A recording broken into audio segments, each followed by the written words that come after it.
Okay, we'll get started here in just a moment.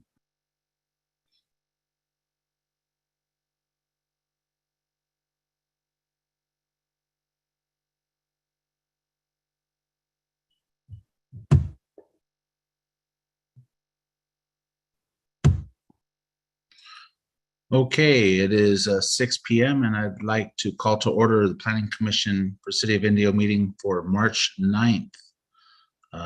Clementina, can we please get a roll call vote or roll call attendance?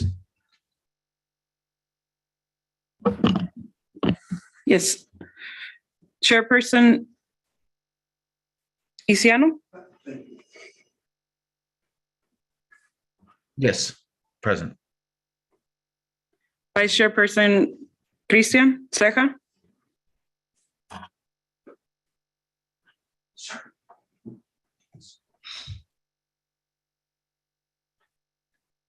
Commissioner Gloria Franz? Present. Commissioner Valdez? Present. Commissioner Lopez?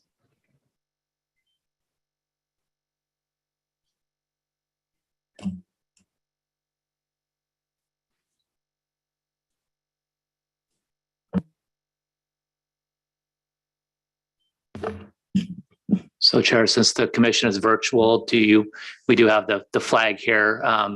Oh, yes, pardon me. Commissioner Franz, would you mind leading us in our Pledge of Allegiance? Sure. Thank you. Okay, ready? Begin.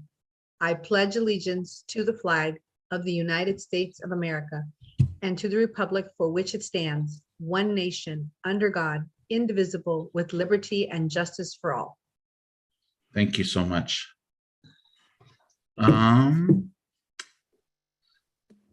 First item we have is Clementina Barragan. Do we have any public comments for items not on the agenda? No, Chairperson. Okay, no public comments, so we'll move right on into number 4, study session. Chairperson.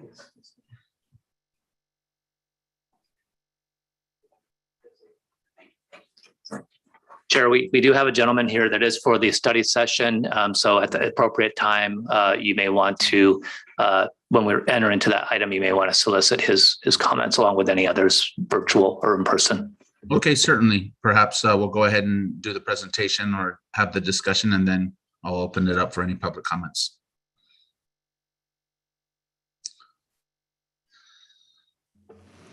Chair, are you ready to proceed with 4.1? Yes, please.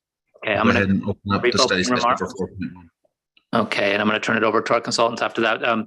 Thank you, commissioners, for joining us this evening. This is a continuation of the study sessions that we have planned on the zoning code update project.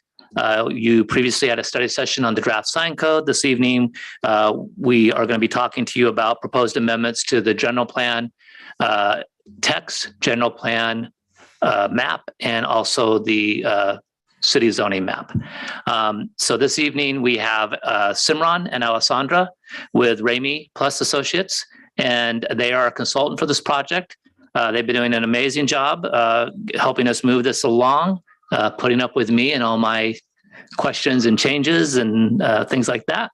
And so this evening they're going to provide a presentation to you this evening and get your feedback on what I mentioned as the topics for this evening. So with that, I'm going to turn it over to Simran and let the presentation proceed. But before I do that, are there any questions from the commissioners that you want answered at this time, or just go ahead and proceed? Okay, Simran. Thank you, Kevin. Good evening, Chair Isiano, Vice Chair Ceja, and members of the Planning Commission. I'm Simran Malhotra, Principal at Ramey Associates. I also have with me Alessandra Lundin, who's been leading the zoning code update for our team. Let me share my screen here so you can see. There we go. I think you can see my screen now. So what we have for you here today is to give you an update as As Director Snyder just mentioned, updates to the zoning map and the accompanying general plan amendments, both to the text as well as to the general plan map. We have a brief presentation, and following that, we look forward to your questions and comments. At the start, just in case there are some members of the public who have joined today and who weren't here the last time, give a brief update on the overall project. So the zoning code update project is a comprehensive update of 2 chapters of the Indio Municipal Code, 150 and 159. 150 is the sign, billboards and sign code, and then the zoning regulations reside in chapter 159. These chapters will be combined in a standalone unified development code, and that will become the single regulatory document that will govern development of all private properties in the city, as well as cover signs. In the future, the city will also update the subdivision regulations, which are in chapter 156, into this unified development code. So the reason the city is updating the code is there are multiple reasons. The first is following the adoption of the new general plan back in 2019, the city is required by state law to update the zoning map and code to be consistent with the general plan. So that's the first reason. In addition, in the intervening years and some even prior to that, there have been several state and federal legislation that has been passed that the code needs to comply with. So this update gives us an opportunity to do that as well.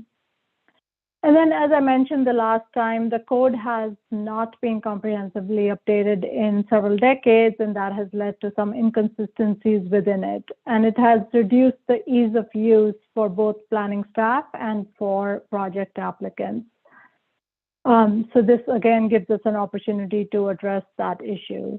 The code will also include updated standards and best practices in keeping with current times, and will clarify the permits and procedures sections to be consistent with state law and requirements for streamlining. So the goal of the update is to provide a more logically structured, user-friendly code that is highly illustrated.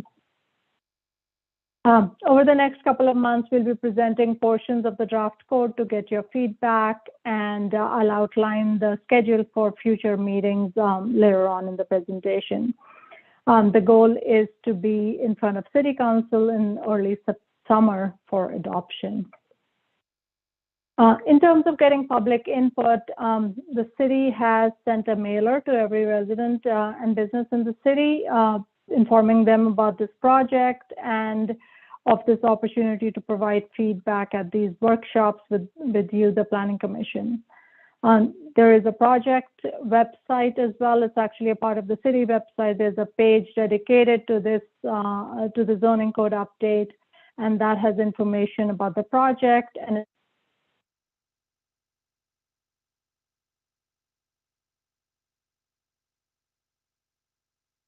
the new designations, both zoning and general plan for individual parcels. And as I mentioned, there's a total of 6 Planning Commission workshops with you. We had one a couple of weeks ago on signs, and we'll have 4 more in the upcoming weeks. So as we started the process for updating the zoning map and code, we also needed to address several issues that have risen through since the adoption of the general plan. These include recent state laws that have necessitated amendments to the 2019 general plan, and I'll talk about these in a little bit more detail later on. The first is that SB 330, which was adopted in 2019, and that made changes to the Housing Accountability Act. And with these two laws, as well as several others, there are certain changes that we need to make. The current general plan created land use designations that allowed for a wide range of densities. For example, connected neighborhoods allowed for a density range of 8 to 20 units per acre. And at the time when the general plan was being written, the strategy was that the new zoning districts would be created in a way to not significantly upzone large parts of the city. However, because of SB 330, the highest density allowed by the general plan governs, regardless of the maximum density that is allowed by zoning.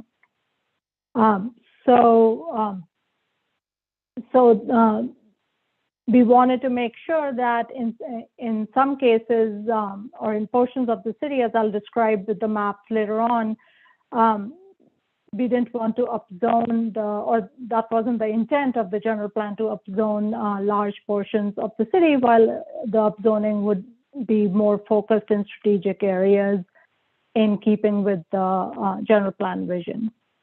While upzoning wasn't an intent across the city also cannot reduce the overall residential capacity in the city, which is no net loss. So the total number of housing units allowed by the general plan needs to be maintained. So the draft general plan amendments that are included in today's presentation are intended to address both these issues, not upzoning, but also maintaining the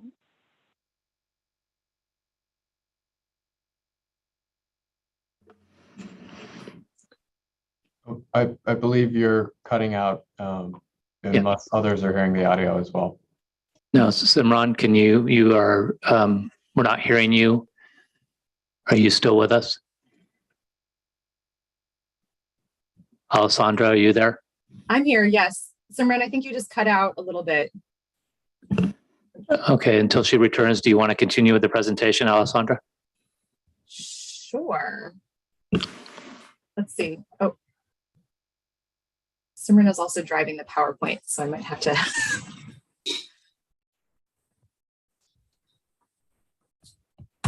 We can replace it with our version if necessary. Okay. Let's see if she joins back in. Oh, I see her down there. Different headphones. There we go. Okay, Commission, please give us a minute while we transfer the PowerPoint back to us.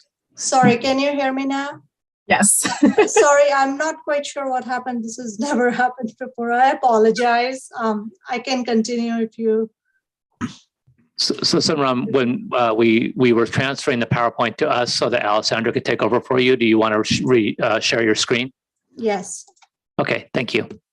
I apologize again. I'm not sure quite what happened. I'm not sure when I lost you all. It was just the last minute or so. For about a minute and a half, maybe. Okay. So as I was saying earlier, the per SB 330, the highest density that is allowed by the general plan prevails, regardless of the maximum density allowed by zoning. And at the same time, the city cannot reduce the overall residential capacity in the city. So the draft general plan amendments that are proposed here address both of those issues. And then in addition to that, there are some instances where the change in zoning would make existing development non-conforming. And in these cases, we are suggesting changing the general plan designations for these properties to avoid that problem.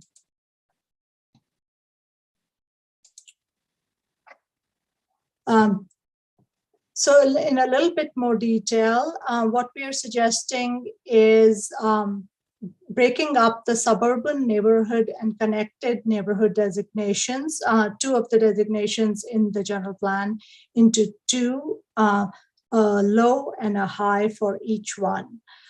This will allow us to create zones that are consistent with the original intent of the general plan, while also ensuring that the character of the existing neighborhoods that fall within those designations is maintained. The goal here is not to create anything new, it's just to refine how the density issue is addressed with regard to state laws, and the intent and the vision is generally the same. The application of these new sub-designations is being done in a way to not run afoul of the no net loss requirement that I had mentioned earlier. Other draft changes include cleaning up parcels to address zoning consistency, ownership in some existing uses, and to limit the creation of non-conforming conditions to the extent possible. So this table shows how the new implementing zone relate to the current general plan designations.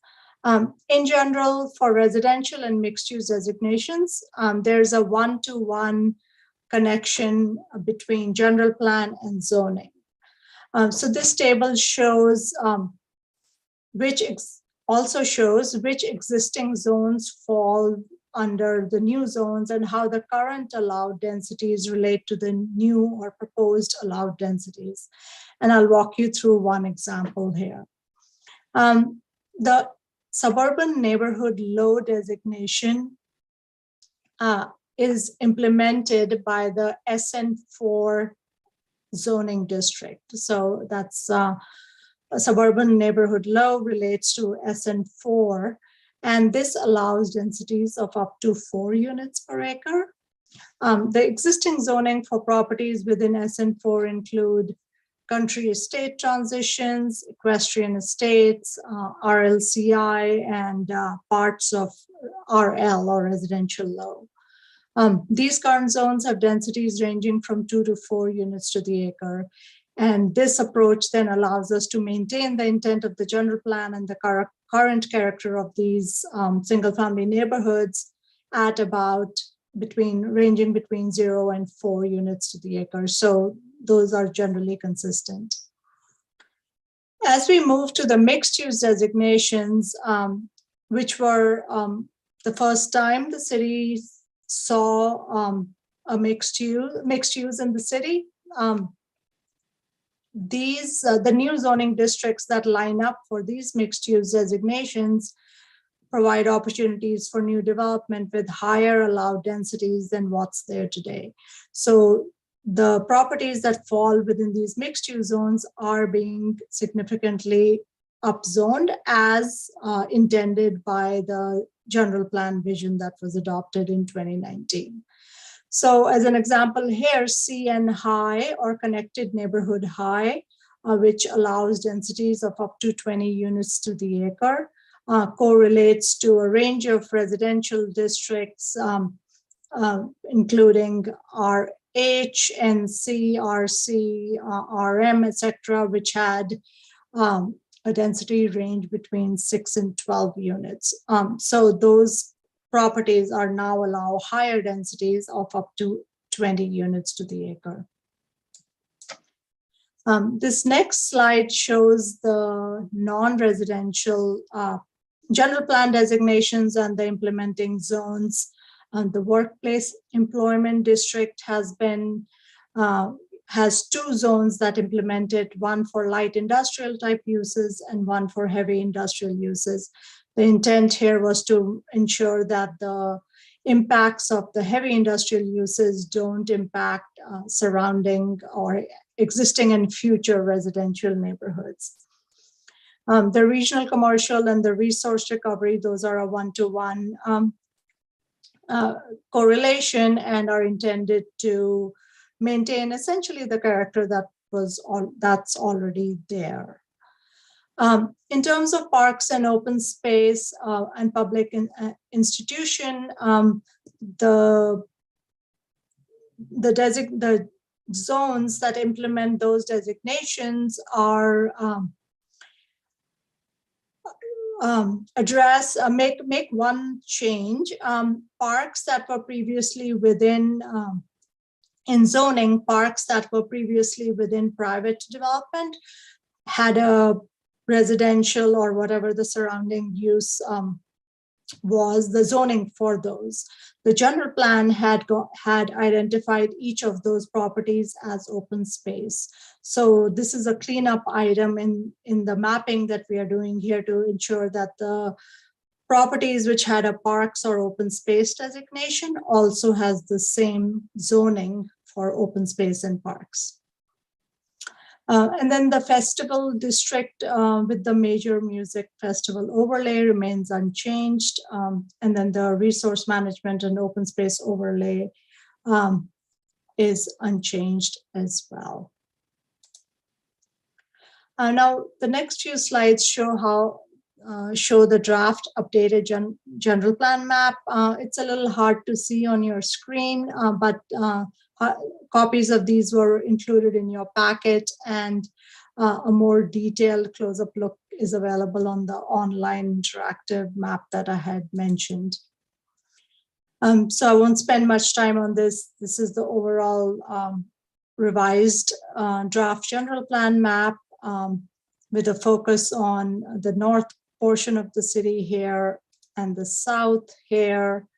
And this map shows the areas, the properties where the designation is being changed. Most of these are related to the split for the SN and CN designations. So where we split SN suburban neighborhood into SN low and high, and then connected neighborhood low and high, as well as the parks and open space change that I had mentioned.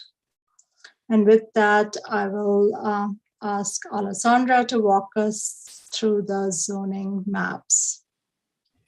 Alessandra. Commissioners, I'm happy to be here tonight. As Simran mentioned, I'll walk through the zoning maps. Next slide, Simran.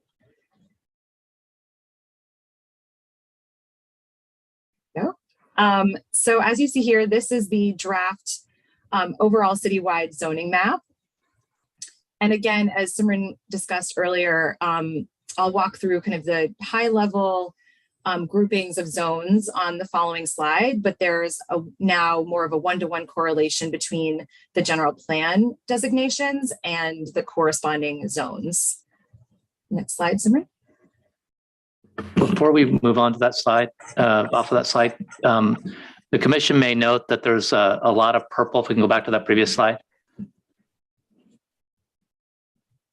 Thank you. The commission may note that there's a lot of purple on that map, and the purple indicates areas of the city that have either a specific plan or a project master plan. Our city is unique, I think, in that we have a lot of areas of our city that have gone through a specific plan or a project master plan process and have established specific land use and zoning standards.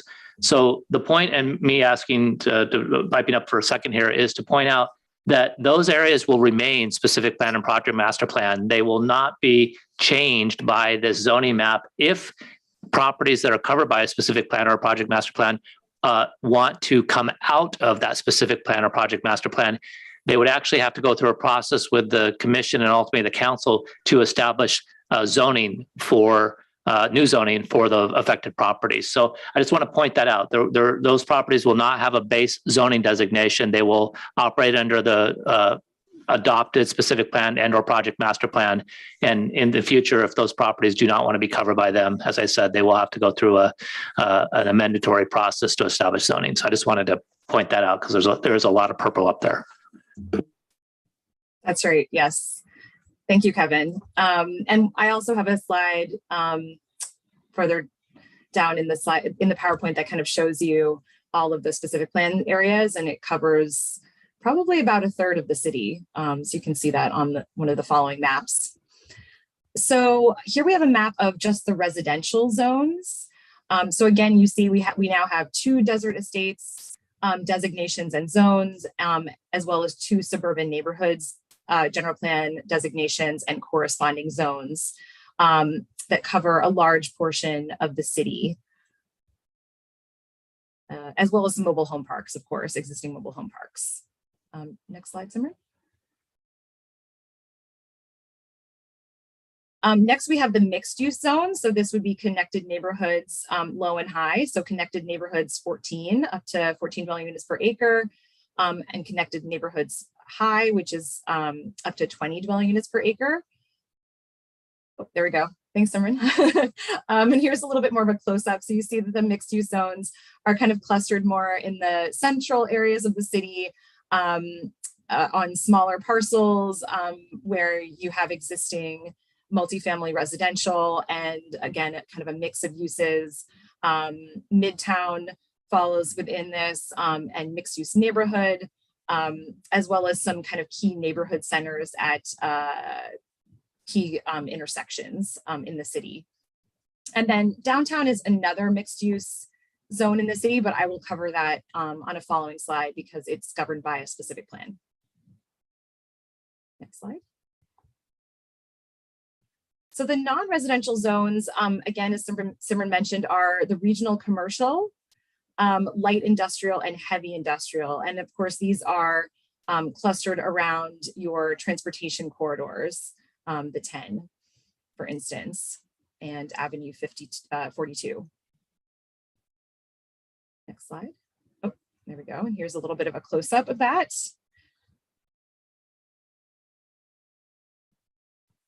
And then we have our public and institutional zones. So the blue, public institutional, those are schools and other public facilities, fire stations, libraries, the like.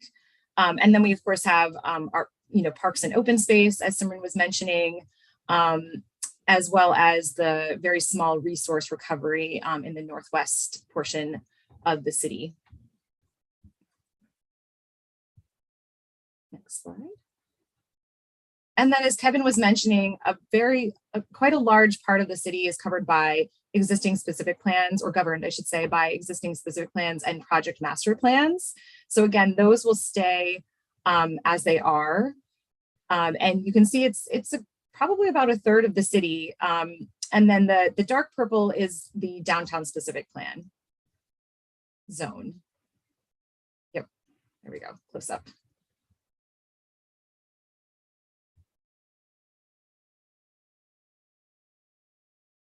Next slide. That might be it for now. Yes. I'll just add one other point on here. Once the Highway 111 specific plan is Yes. adopted, the zoning map will need to be amended to indicate a specific plan in that location. Yes, there's some parcels you see along Highway 111 that are part of the old Highway 111 plan, but I believe the boundary is changing for the new specific plan, so that will have to be updated after that's completed.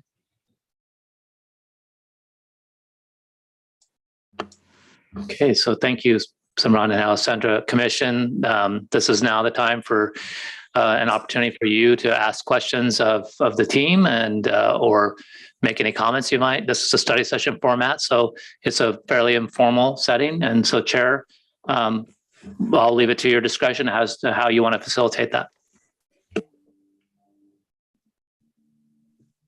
We can switch back to any map.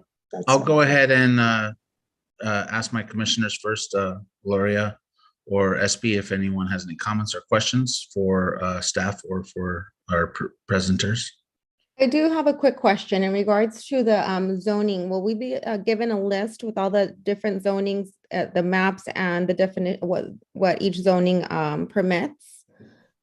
And how do we come about deciding what area qualifies for these zonings? Like what kind of study do we do? Where do we gather the information to make sure that the zoning that we've appointed for certain areas fits that designated area?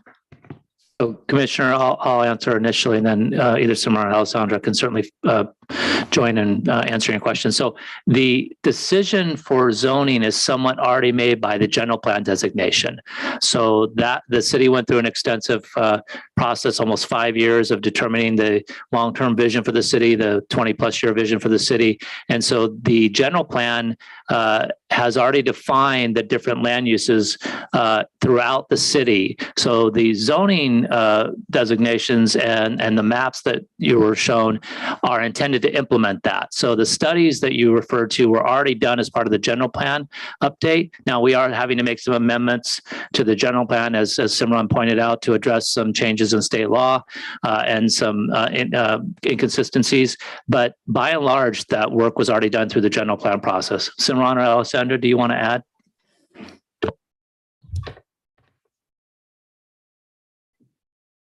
Oh, wait, Simran, we can't hear you again. Are you on mute? I apologize. Okay.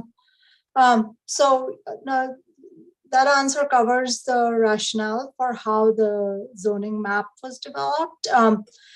In terms of your first question, yes, absolutely. We're very close to finalizing the draft districts and the use regulations, as well as the general development standards. And those should be available sometimes next week for the commission's review, as well as for the public review.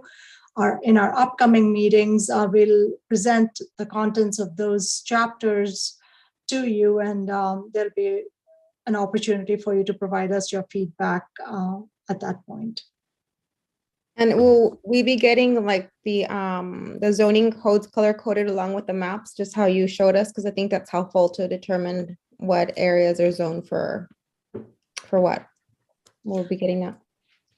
Yes, the map that you received in your packet has the zoning districts included in it, and then the document will have the accompanying text related to each of the zoning districts that are being recommended.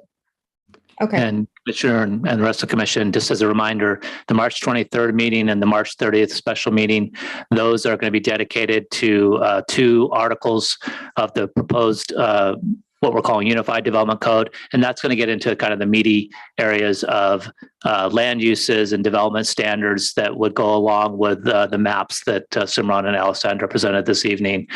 So you're going to get exposed to kind of all the standard, if you will, kind of land use issues, permitted, conditional, prohibited uses, development standards, whether it be landscaping or lighting, and a variety of other things. So that's what the new next 2 meetings are going to be heavily focused on.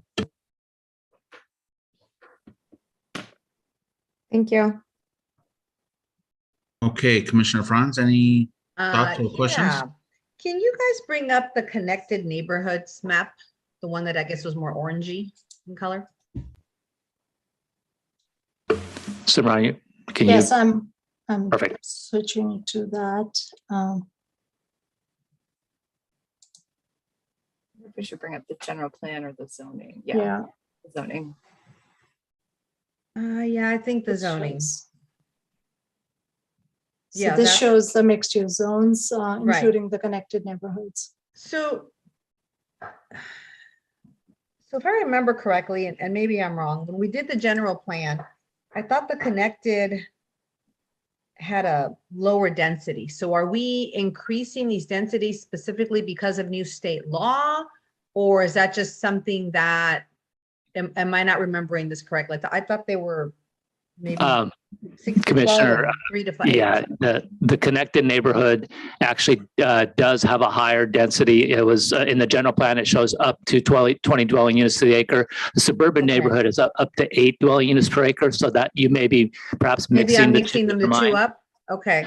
Yeah, and then All right. the reason, I'll let Simran explain, or Alessandra explain why we're breaking them down. This is something they bluntly had to convince me of, and in the end, it made a lot of sense. So perhaps Simran or Alessandra can go back over that quickly, just to kind of fill in the gap, so to speak, of understanding. Yeah, I would definitely, like to understand more about this division, and I probably will take more time looking at the map in more of a zoom way so I can actually see the streets. It's Sure, all intact. yes. Yes. But yeah, I would like more information on this. why don't I start, Alessandra, and then you can Yeah. supplement. So connected neighborhood in the general plan allowed densities up to 20 units to the acre, and it covered quite a bit of the city.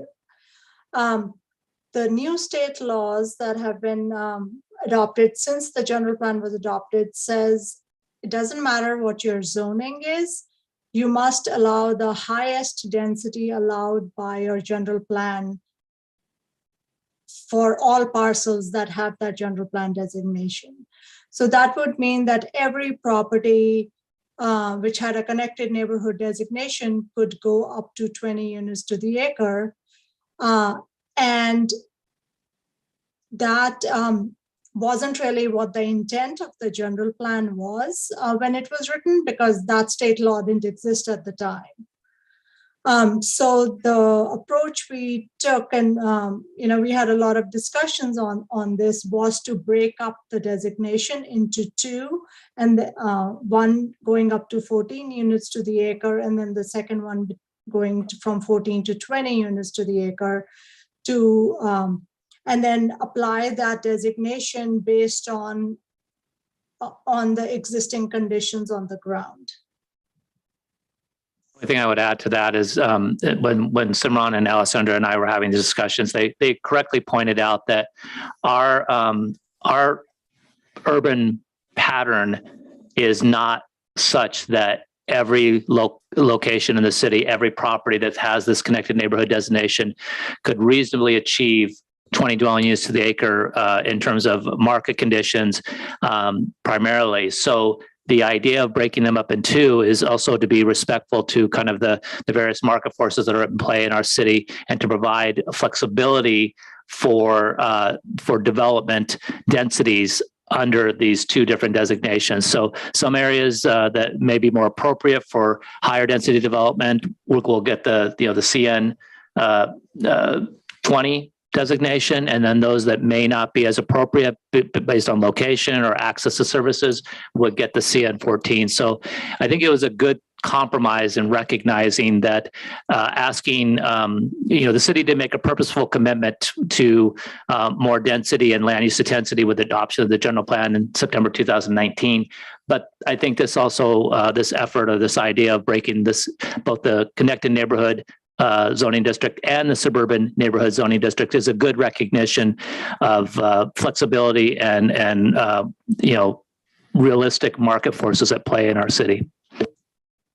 Okay, so follow-up question, so since the general plan, outrules the zoning, are we going to have to amend the general plan? Is that part of what you said, in order to allow for these two connected neighborhoods instead of basically one connected neighborhood that we've had all this time? Yeah. Or since we approved it? Okay, so there's going to be another amendment once we approve the zoning, amend the general plan so that the two match. Right. The amendment of the general plan will be done simultaneously Okay. with the adoption of the zoning map and zoning code. It's pretty typical when after a general plan, when the zoning consistency process is undertaken, there's usually some cleanup that needs to happen, and there are some of those instances here as well. But at the time of adoption of the zoning code and map, the general plan will also be amended. Okay, And so yeah, Commissioner- all right. Yeah, this is makes Kevin. I was just going to add, Commissioner, when we get into the formal hearing process, the commission will be presented with both amendments to the zoning code as well as to the general plan. And those, as Simran pointed out, will be done simultaneously, presented to you for your review and ultimately recommendation to City Council as a commission. And then it will go to City Council again for review and consideration of amendments to the general plan and zoning code. We have to do them simultaneously, because without the resultant changes in the general plan, implementation of the zoning regulations would not be able to happen. Okay, thank you.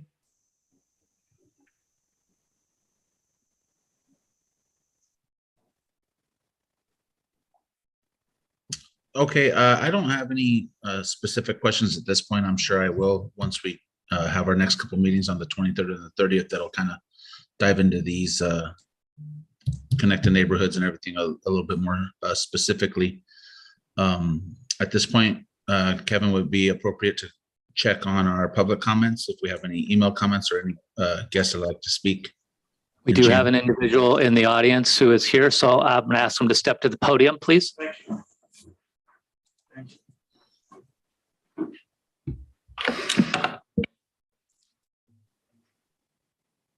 Sir, please state your name and address for the record and take up to 3 minutes to speak. Thank you. My name is Howard Hoffenberg. I live at 85463 Campana Avenue in the Four Seasons Terra Loga 55+ community. I come here to speak to you regarding traffic conditions, and I'm going to say within about a mile radius of the corner of Golf Center Parkway and Avenue 44. We are more than pleased by seeing all of the housing development that is going on in this area, north and south on Avenue 44. And as indicated, my concern is traffic. I'm fearful that we're going to have snarls at the I-10 interchange as we have more and more residents in the area, especially the way it's constructed. If you give me time, I can go through it. And then also within our own Four Seasons Terra Loga community, Cahovian is putting up 2 more developments, what's called an annex, and also one near the corner of Golf Center Parkway and Terra Loga. It's my understanding that these developments are based on a 2006 traffic study, which I wonder when that expires, and also track maps, approved track maps. But if their track maps are based on a 2006 traffic study, I wonder when those track maps expire. And also, the city is misinformed because it said that one of those phases is part of our 55 community, the one closest to Golf Center Parkway and Terra Loga, and it is not. It's a separate community. It's not even going to be 55+. I think there's going to be multi or 2-level housing in there, and I'm concerned about traffic on Terra Loga and Golf Center Parkway, and in particular, the I-10 interchange, getting on, going west, and coming east, getting off. Thank you for your time. Thank you for your comments, sir. Well, Okay, do we want to review any more of the timeline, Kevin, as far as the next couple of meetings go, agendas for that? Or is there anything else to review for this 4.1? Sure, thank you. Pardon if I may, Assistant City Attorney Hanson here, just clarifying that there weren't any other requests submitted online, Clementina. Let me check real quick. Okay, thank you. You're welcome.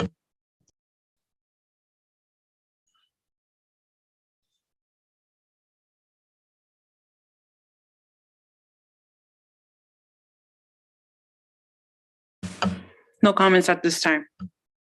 Okay, thank you. So we'll close the public comment section. Kevin, did we want to go over upcoming agendas or Sure. any other items to discuss? Just briefly, as we mentioned at the beginning of tonight's study session, and as the commission is aware, we have a total of 6 study sessions planned. The next 2 on March 23rd. Thank you, Simran. You can see the schedule on the screen. March 23rd and March 30th are Articles 2 and 3, which are the zone and citywide regulations. That's going to comprehensively cover all of the zones in the city that were discussed this evening, the associated land uses, and also the development standards for those land uses.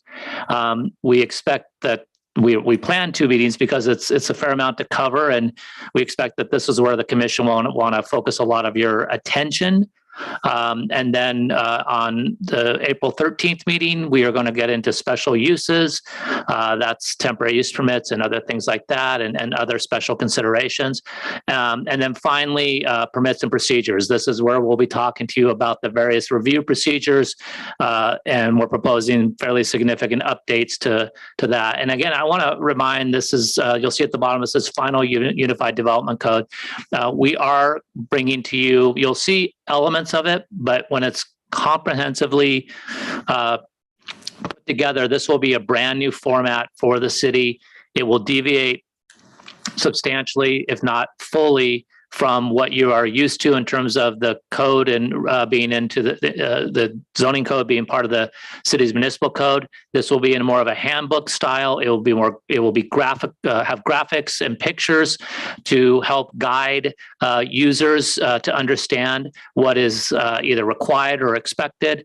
And it's intended to centralize all development-related regulations in one place so that you don't have to go on a treasure hunt, so to speak, in our municipal code to find various requirements. So, our hope and our request is that we can stick to the schedule. If necessary, we can always schedule additional special meetings if needed.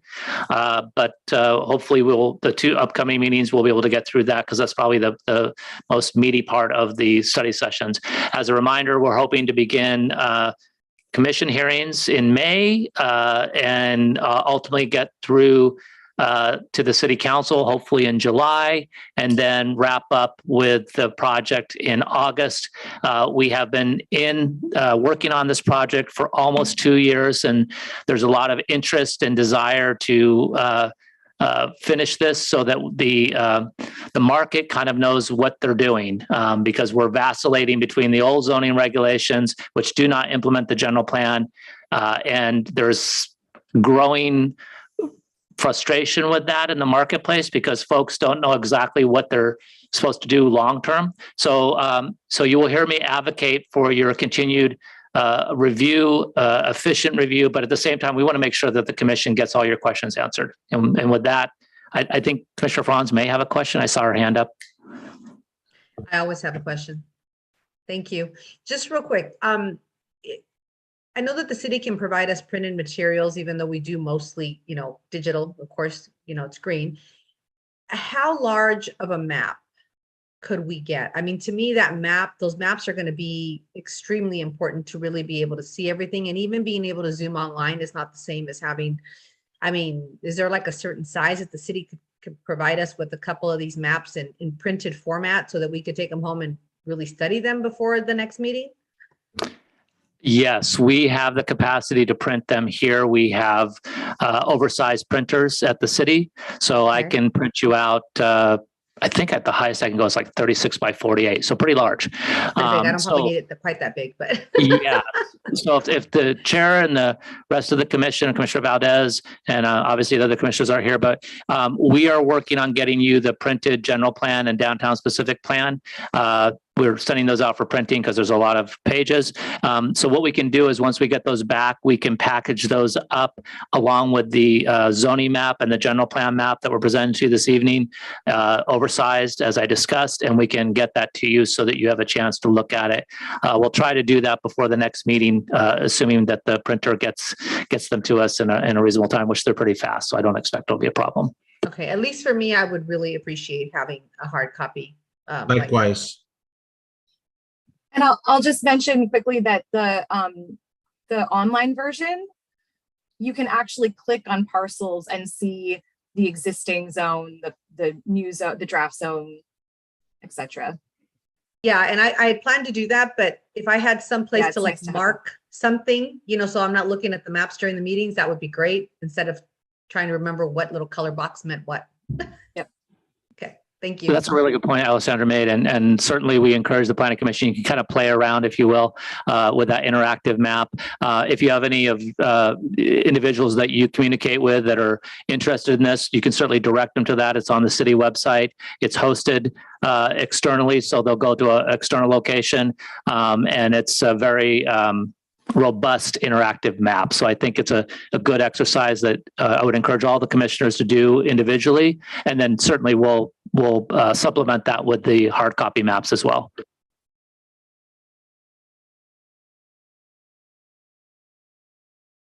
Chair, that's all that staff had, unless there were any additional questions for myself or Simran or Alessandra. We appreciate your time this evening and get ready for much more involved conversation over the next few weeks.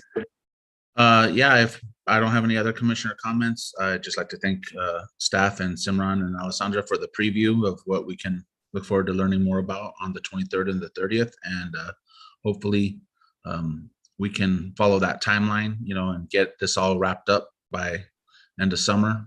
And much appreciated. Thank you very much for all the info. Thank you very much as well. Have a good night. Okay, and if that's the end of our study session item, are there any additional commissioner comments? No. Then with that, then we will adjourn this meeting till next planning meeting, March 23rd, 2022, which will include our next leg of this study session. Thank you, everyone. Thank you.